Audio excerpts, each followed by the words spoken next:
Let's stop pretending that all LSAT advice is good advice. Right now, thousands of students are spending hours, sometimes weeks, studying the wrong stuff. Outdated books, irrelevant sections, techniques that might have been helpful 10 years ago, but are going to drag your score down today. And of course, it's not their fault, but the test changed, and the materials didn't change. So let me help you avoid the mistakes I see over and over again. I'll show you exactly what not to study if you're taking the LSAT in 2026 and beyond. And this isn't just theory. I've been teaching the LSAT since 2005, and I raised my own score from a 152 to a 175. I've seen every trend, every curveball LSAT has thrown.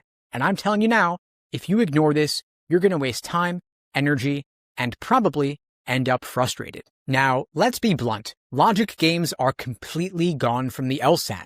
Not optional, not maybe you'll get one. They're done. This change happened after the June 2024 LSAT, after years of legal pressure. LSAT officially removed the logic game section from the test, and they are never coming back. So you are not seeing a logic games section going forward, period. But here's the part most students miss. Even though the test changed, a lot of LSAT prep resources didn't change. And if you walk into a bookstore today, or you buy a used course from someone who took the test back in 2021, you're still likely to see massive sections on how to diagram grouping games, sequencing games, and logic chains.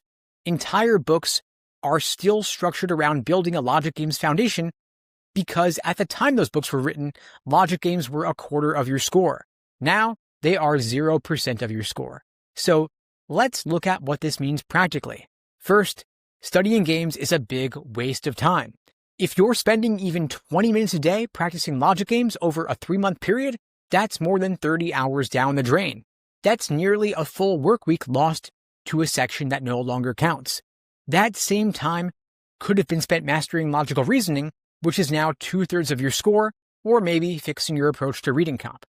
Secondly, practicing logic games gives you false confidence.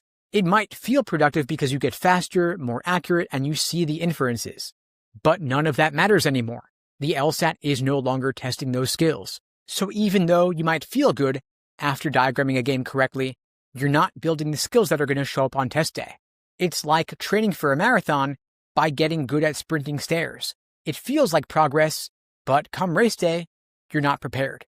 Now, let's say you're using some old prep test that includes logic games.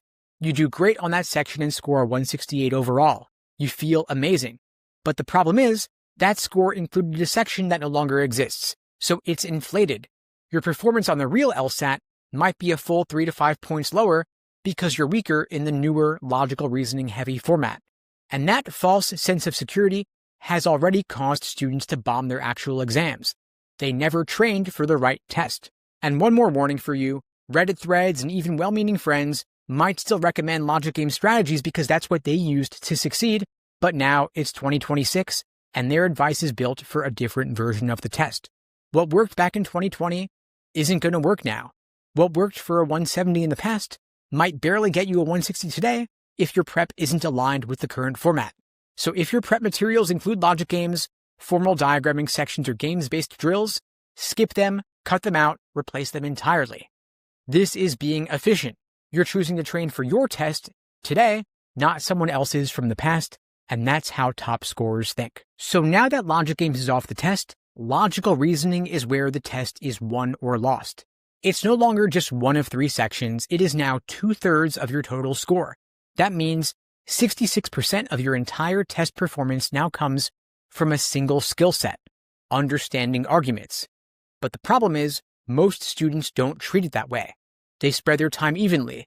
They do one logical reasoning section and one reading comp, maybe even one logic games, even though games are gone. And that's like training for a triathlon by swimming 33% of the time, biking 33%, and running 33%, even though the final event is a marathon. If you want to win, you train for the marathon.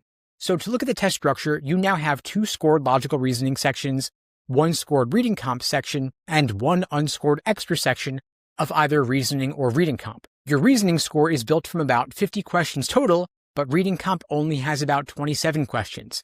So if you improve your logical reasoning accuracy by just 10%, That's 5 more correct answers. That can translate into a 3 to 4 point jump on your scaled score, depending on the curve. But that same 10% bump in reading comp only gives you maybe 3 more correct answers, which is of course a smaller impact. So logical reasoning gives you more leverage per hour of study. And there's another reason to prioritize logical reasoning. It sharpens your thinking in a way that carries over to every other section.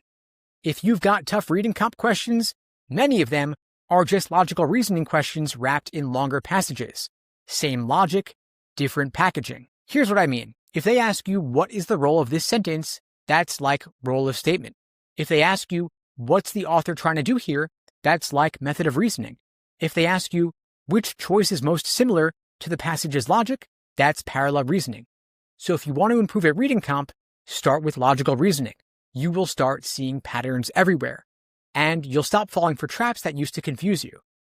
Now, most students think logical reasoning is just read an argument, find the flaw. But it's way more than that. They're asking, can you ID the main conclusion? Can you tell what's evidence versus what's opinion? Can you spot assumptions the author didn't state? Can you tell when causation doesn't follow from correlation? Can you evaluate whether new information makes an argument stronger or weaker? Can you recognize when two arguments have the same structure, even if the topics are totally different?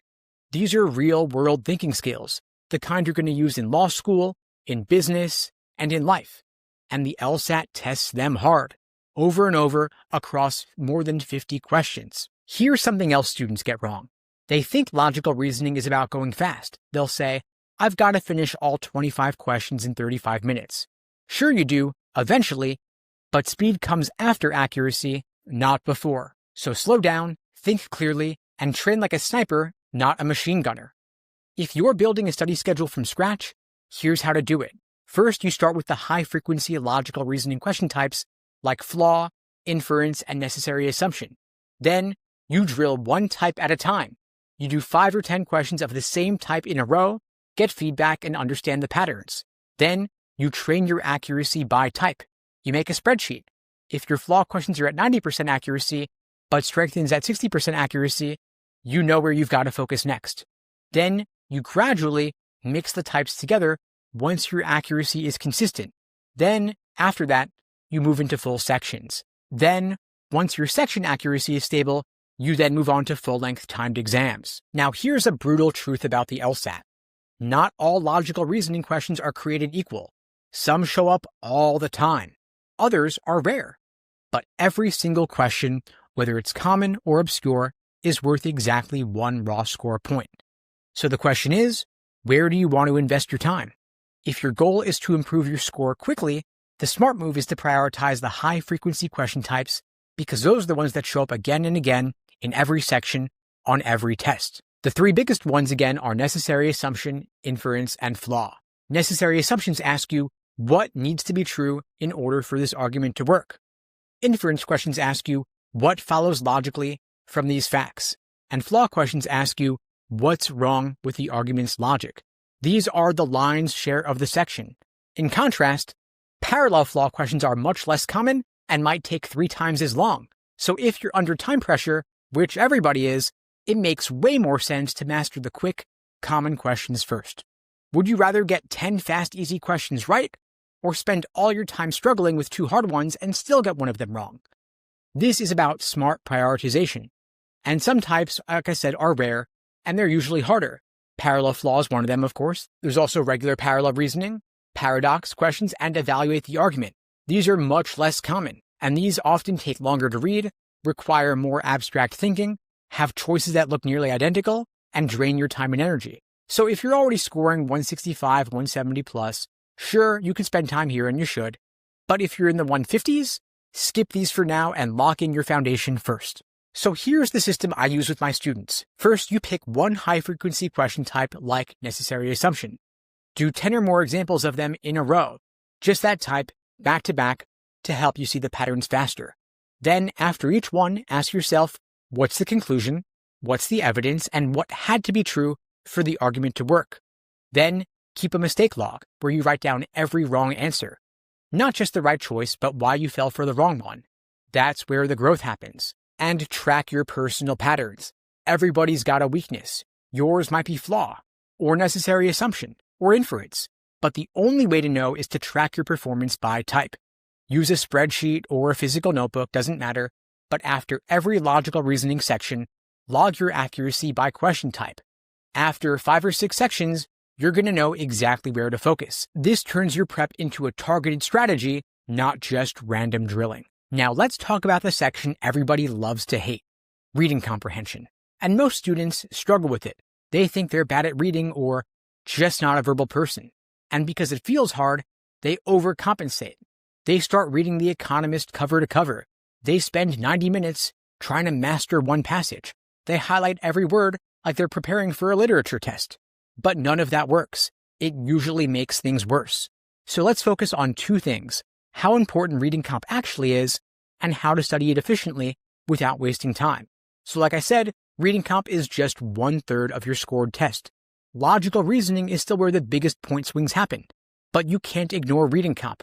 Every point matters. That said, reading comp is the lowest return section in terms of study effort. Improving your reading comp score by even just 2 to 3 questions often takes way more time than improving logical reasoning by the same amount. So the goal here is not perfection. The goal is efficiency. Get to a solid, stable level, then move on. And a lot of students try to fix reading comp by brute force. They do dozens of passages, hoping that sheer volume will fix their score. But it won't, because most reading comp questions don't actually test your reading ability. They test your reasoning, the same skills used in logical reasoning. So if you're weak in reading comp, the answer isn't usually more reading, it's better thinking. And the fastest way to build that is to double down on logical reasoning. Reading comp doesn't care if you understand every word. It doesn't care how fast you read. It cares about one thing. Do you understand the structure of the passage? Every passage, no matter how long or how dense, is built on a few predictable pieces. First, the main point. What is the author really trying to say? The tone. Is the author neutral, biased, critical, enthusiastic? And what is the purpose of each paragraph? Is it giving background, presenting a counter-argument, or offering a solution? And finally, the relationships between viewpoints. Are there multiple theories, competing explanations? Are they agreeing or disagreeing? If you can answer those 4 things, you don't need to remember every example. You don't need to highlight every word. You just need a mental map of the passage.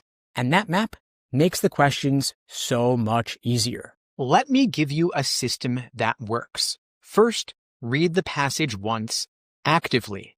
Don't skim, don't reread, just pay attention to structure. Ask yourself, what is this all about? What is the author trying to do? Then pause after each paragraph. Summarize each paragraph in your head in just 5 to 7 words. For example, you might say, this one introduces the issue, this one gives historical background, this one gives the author's critique, and so on.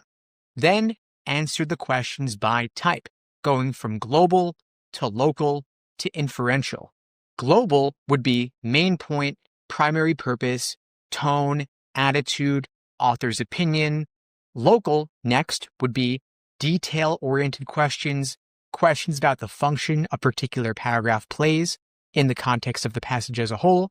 And finally, the inferential questions require a bit more reading between the lines, as well as the more abstract questions like analogy, equivalent to the parallel questions in logical reasoning. And of course, you want to learn how to ID each question type quickly so that you know the order in which to approach them and to build your understanding as you go, moving from easier questions to harder questions progressively.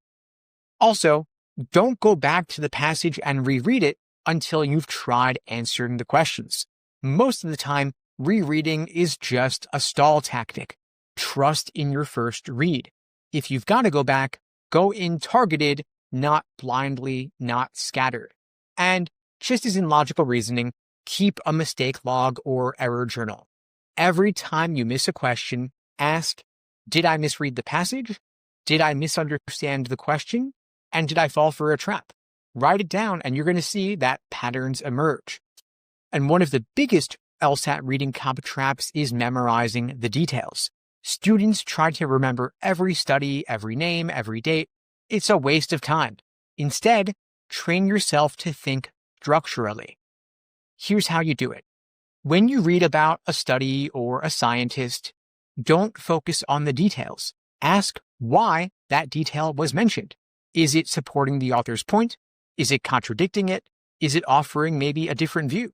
If you know why something is there, you can always go back and find what it said.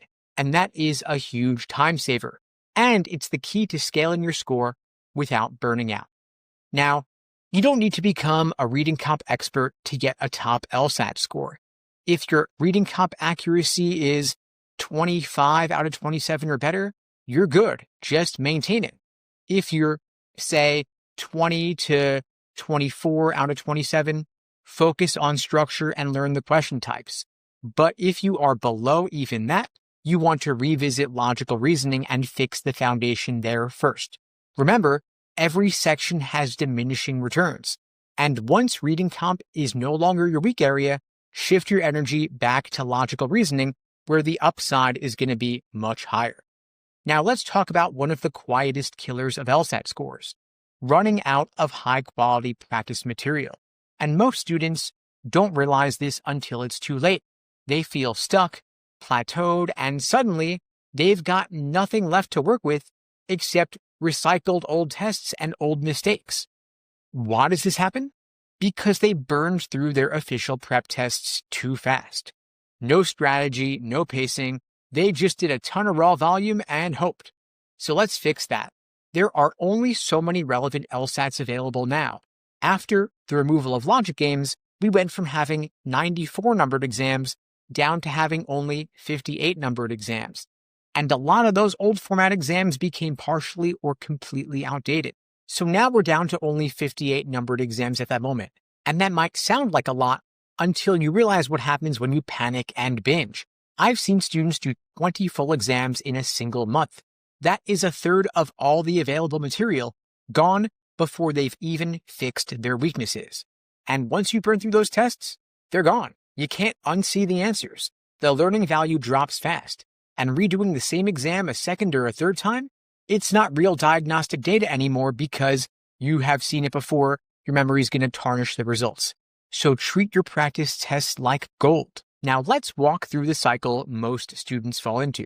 They feel behind, they panic, and they think, I've just got to take more tests. So they take 3 full exams a week, and their scores go up slightly, but their understanding stays flat. They burn out. And when it's time to refine and simulate test day, they've got no fresh material left. They use tests to chase progress instead of using them to measure progress. That's like checking your weight every single hour, hoping it's going to make you fitter. It won't. It's just going to make you anxious. Remember that practice tests are not for learning.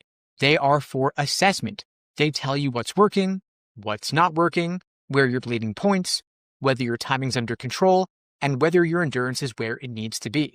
They help you diagnose, but they don't fix the root cause. The fix comes from drilling, from review, and from pattern recognition. And that takes slowing down, not speeding up. So here's how to use your limited supply of prep tests the smart way. In the early phase, just the first couple of months, you shouldn't even be touching full exams yet. Use individual sections as mini assessments. Focus on question types, especially in logical reasoning, and build skills through focused drills. Then in months 2 to 3, you could start taking full sections timed, maybe 1 or 2 per week, and continue drilling problem types where you're below 80% accuracy. You can start building some light endurance work in, maybe 2 sections back to back, and then in the final phase, the last 6 to 8 weeks, that is when it's time to focus more on the full exams. You're doing 2, maybe 3 time tests a week, max, and you're reviewing every single mistake in excruciating detail, tracking not just what you're getting wrong, but why you're getting it wrong. And you want to simulate test day with the freshest, most relevant exams in your arsenal, not the ones you burned through back in week 2 when you were still figuring out what an assumption even was. Now here's one more mindset shift I want to share with you. A 35-minute section followed by 2 hours of review is more valuable than a 4-hour test with no reflection. And here's what good review looks like. You ID what type of question it was, you explain why you picked the wrong answer, You explain why the right answer is correct, you keep a short note on what trap you fell into, and you tag it so you can review it later. And most students make the mistake of skipping this part, and that's why they plateau. If you're doing full tests, but you're not reviewing them properly, you're not prepping, you're just collecting data and ignoring it. And every test you take is a bullet you can never reload. If you use it too early, it's wasted. If you use it without proper review, it's ineffective. If you use it strategically, though, it can tell you exactly what to fix in order to jump 5, 10 points and beyond. So before you reach for another prep test, ask, am I testing or am I training? That single question can save you dozens of wasted hours and help you preserve the only thing rarer than time, fresh test material. Now let's talk about one of the worst LSAT study myths out there. They say you should start your prep by taking the full-length LSAT cold, no studying, just to see where you stand. Sounds logical, right? Wrong. That is one of the fastest ways to derail your confidence, waste a good practice test, and develop all the wrong instincts about how the LSAT really works. Let's break down why this cold diagnostic advice is not just overrated, it can be counterproductive. The LSAT is not like the SAT or your college exams. It's not testing how much you remember, it's testing how you think. But not just any kind of thinking, it's formal reasoning under pressure, using patterns you've never seen before. Reading a logical reasoning stimulus for the first time feels like trying to decode a legal argument in a language you don't speak. And reading comp is like jumping into the middle of a dense academic debate with zero context and being asked to write a summary while sprinting. So what happens when you take the LSAT cold? You get blindsided. Maybe you score in the 140s or the low 150s. You feel dumb, discouraged, and overwhelmed. And worst of all, you develop the false belief that this test just isn't for me. Imagine trying to run a marathon with zero training just to see where you stand. You wouldn't make it past mile 2, and you'd probably hate running forever. Same for taking the MCAT cold, or the CPA exam, or the bar. Nobody does that, and yet for some reason, LSAT students are told this is normal. It's not. A cold diagnostic tells you what you don't know yet, which is obvious, because you haven't studied yet. It gives you no insight into your potential, no insight into what actually needs work, and no useful plan for improvement. So here is a better way to start your prep. First, you learn the structure of the test. What are the sections? What kinds of questions appear? How is each section scored? You don't need to memorize anything yet. Just get the lay of the land. Then you pick one question from logical reasoning, one from reading comp, and read the explanations. Try to understand how the LSAT thinks, and you'll start to see that it's testing logic, not facts. Then you pick one common question type, say necessary assumption, and you do a few examples. You'll struggle, but that's okay. You're just starting to build a base. And once you're comfortable with the basic structure, take one 35-minute section. Not 4 of them, not a full practice test, just one. Then spend some time reviewing it. Ask, what kinds of questions did I get wrong? Where did I run out of time? What was confusing? And what patterns are already showing up? Then you add in new question types one at a time. Mix in timed sections, and only take a full-length diagnostic once you've built a basic level of understanding. This way, your first score actually reflects your ability to reason, not just your panic response to an unfamiliar format. And when you skip the cold diagnostic and build a foundation first, 4 things happen. First, you avoid the early confidence crash. Instead of starting your prep with a 145 and feeling hopeless, you start small, see progress, and build momentum. Second, you use your tests more strategically. That first official prep test, it's still fresh. And when you finally take it, you're going to get real data you can act on. Third, you develop better instincts. You're not just reacting to confusing stimuli, you're learning to read patterns, spot assumptions, and think the way the LSAT wants you to. And finally, you stick with it longer. LSAT prep is a long game. Confidence and consistency matter just as much as logic skills, and that starts with how you begin. So think of your first practice test like a rare diagnostic tool. Would you throw it away on day 1, before you even know how the machine works? Of course not. So don't waste your first prep test on curiosity. Use it after you've done the groundwork when it can actually tell you something useful. Because if you do it right, that first test won't just show you where you are, it'll show you how far you've come. So the top scorers, they don't follow the traditional path. They don't blindly finish every section. They don't aim for perfection on day one. They skip hard questions fast and they guess strategically. They review their wrong answers more than their right ones. They ignore what worked for their friends and build systems that fit them. Most importantly, they know the LSAT is beatable, not by doing more, but by thinking differently. And they're not waiting around for permission.